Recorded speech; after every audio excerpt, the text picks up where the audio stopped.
Magandang tanghali sa inyo lahat mga kabibi at masaganang buhay. Ngayon tayo magluluto ng very exciting. Ito yung Loco Moco, staple well known sa Hawaii. Ayan. So I remember na galing kami sa Hawaii twice.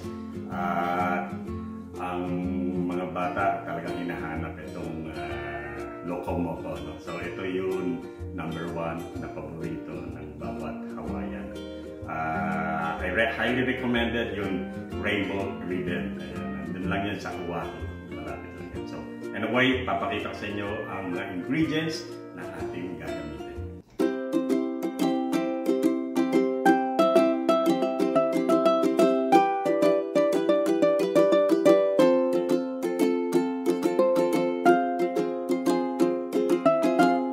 Kaya na mga kabibi, na-smash na natin yun.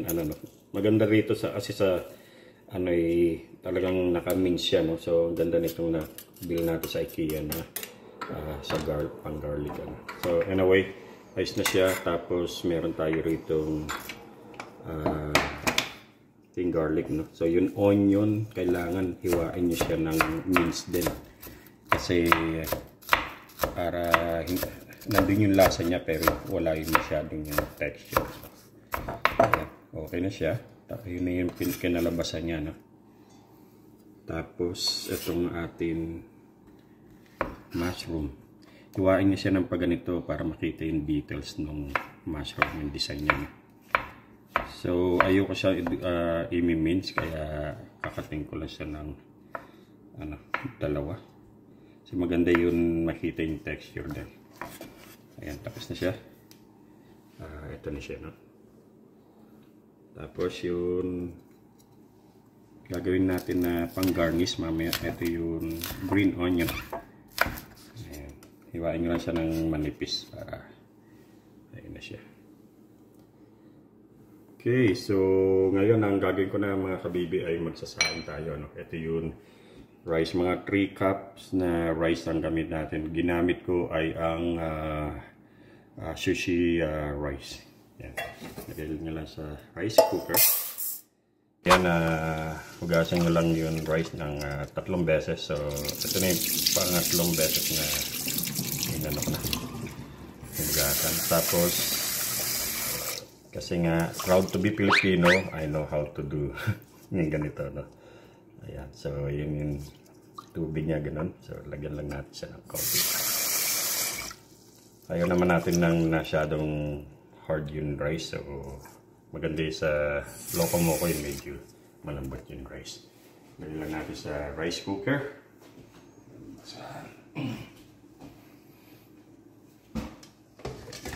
Ready. So ayan mga kabibi, gagawa na tayo ng hamburger, homemade. Malinis kamay natin. Mga 3 pounds siguro to, no? So, ang paggawa na nito na pinakang patty niya, lagyan natin siya ng egg. Ayan. Tapos, flour. Ito yung mga,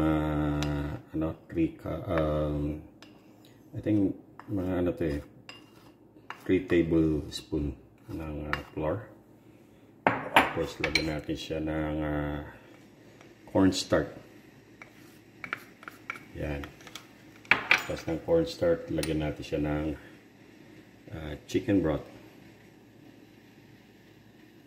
Okay. Lagyan natin siya ng oyster sauce para lalong sumarap. Ayaw niya makuha. Anyway. Mamaya na siguro. Para gumanday kulay, lagyan ko siya ng konting dark soy sauce. Yun yung soy sauce pala, no? So ito yung dark soy sauce. Very careful ko lang para mag-dominant yung kulay niya, no? So lagyan pa natin siya ng dark soy sauce na konti. Yan, I think ready na to. Oh yeah, itong ating fresh black pepper or paminta. Yan, ito yung masarap. Tapos lagyan rin natin siya ng konting asin. Okay. Ngayon, hugas ko yung kamay ko ulit at Meron akong gloves na ano plastic pero is good na ayun, masin natin siya ng ganito. So ito yung pinaka magiging patty.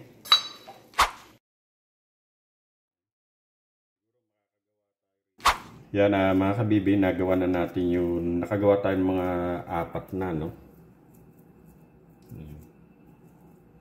I-round nyo lang siya, no. Depende kung ano yung gusto nyong lapad niya.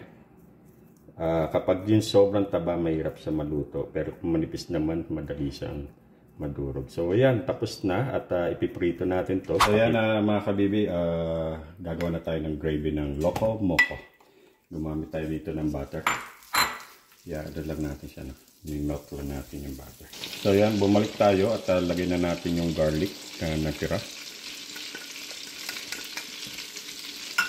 Bango ng garlic at butter. Tapos lagyan natin yung onion. Ayan. Yun ang gravy niya. Anin lang natin. Tatasa po ng apoy niya para mabantayan niya, no? So ngayon lalagay natin itong flour. Ito yung magtitik. Hinaan ko siya. Lagay ko lang sa medium. Ayan niya. Tapos cornstarch. Lagyan natin siya.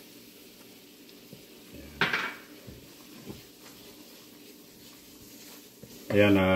Nilagay na natin ang ating mushroom.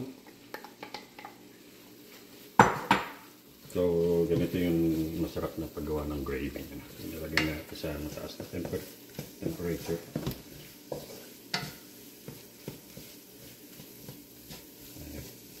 Siya ng soy sauce. Nilagyan ko ng dark soy sauce kanina, no?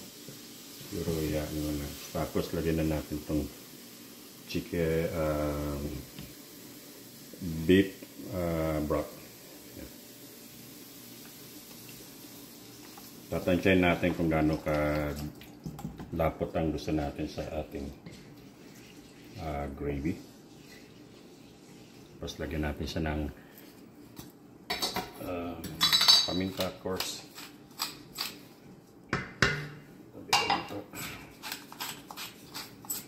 Ayan, ang ganda na agad ng kulay niya, no? Lulutuin lang natin pa yun,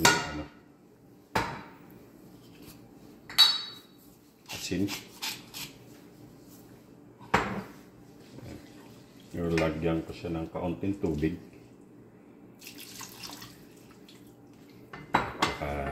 Chicken broth ulit. Beef broth. Okay, pakita ko sa inyo mamaya yung kung paano ko gagawin yung pagsama rito yung pinakang patty, yung hamburger, pag yun grill na natin.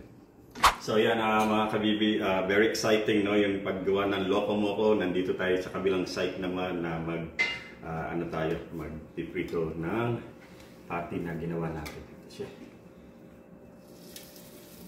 So maganda talaga itong lutuan na to. Kasi first of all, hindi ka na magugas ng ng kawali. At ready na siya. Lagay na natin lahat. Excited na ako na ipagkain natin sa ating family ang Loco Moco. So yan mga kabibi, bumalik tayo ulit dito sa gravy na ginawa natin na napakaraming mushroom siya, no? So ito yung kinalabasan niya. Tamang-tama yung thick niya, no? Yung lapot ng ating gravy. Finish natin is so good. So mamaya papakita ko sa inyo kung paano natin pagsasama-samahin o ipipresent ang napakasarap na Loco Moco originally from Hawaii. So yan, bumalik tayo ulit. Yung gravy, luto na siya. At ito naman ang ating patty. Luto na rin siya. Kahit yung kabilang side. Yung kabilang side ay nahawakan na ni kabibi. Mainit. Okay lang yan. Tapos, ang gagawin pa natin dito ay tayo ng fried egg. Ayan. Ganda rito talagang paglutuan itong ano to ng fried egg, no? Kasi yung doon sa ano, tumatalsik siya. Pero dito talagang okay ang ano. So, prepare natin ng dinner ang ating family. Kung makikita nyo, 3 lang sa-serve natin, no? So, ayan. Yung itlog, kailangan siya na andun pa rin yung yolk niya na yung dilaw. So, yun magpapa-add ng enticing, yung masarap na pagkain ng Loco Moco. So, yan mga kabibi, talagang nag-excite ako, no, na tapos na natin lahat ng ingredients na gagamitin natin kung paano natin to i-assemble yung Loco Moco. Yan yung staple fried of Aloha, Hawaii. Yan. So ito yung mga ingredients, ito yung gravy. Technique siya, no? Tapos ito yung patty. Yan. Tapos rice. At fried egg. So gawin ko lang dito mga kabibi ay ito, gumawa tayo ng bowl, yan, para ma-shape natin na para siya yung tag dito, yung volcano, no? So ganyan nyo lang siya dito, yan, tama-tama yung serving nya. Tapos lalagyan natin siya ng meat. Ito yung pati na homemade na ginawa natin sa babaw, yan. Tapos, lagyan natin siya ng homemade gravy with mushroom. Lagyan natin siya ng marami, yung plenty, no? Para yan, matatagpan ng ano, scoop. Yan. Wow! Sarap! Excited na ako na i-serve to sa family kabibi na. Tapos ito yung top na egg. Yan talaga ang purpose nito, yun talagang yung egg niya, yung yolk nandun, no? So yun ang magbibigay ng much more flavor. Tapos lagyan natin siya ng garnish na green onion. Ayan. Kulang pa yung green onion natin. Ayan siya. Wow, sarap. Tapos lagyan natin siya ng konti pang gravy dito sa area na to. Kasi yung anak ng lalaki gusto yung maraming gravy. Ayan. I think tapos na ang ating Loco Moco. So ayan, successful ang ating Loco Moco fried of Hawaii. Ito siya, dalawa yung na-serve natin. So again guys, thank you so much for all watching all my video na in-upload recently. Ayan, so thank you again for new subscriber na nakita ko dun sa ating channel. I'm so happy. Ayan, so I hope na nagbigay ulit ako ng idea or kaalaman kung paano lutuin ang napakasarap ng Loco Moco fried of Hawaii. So ito yung kabibi, cook with me.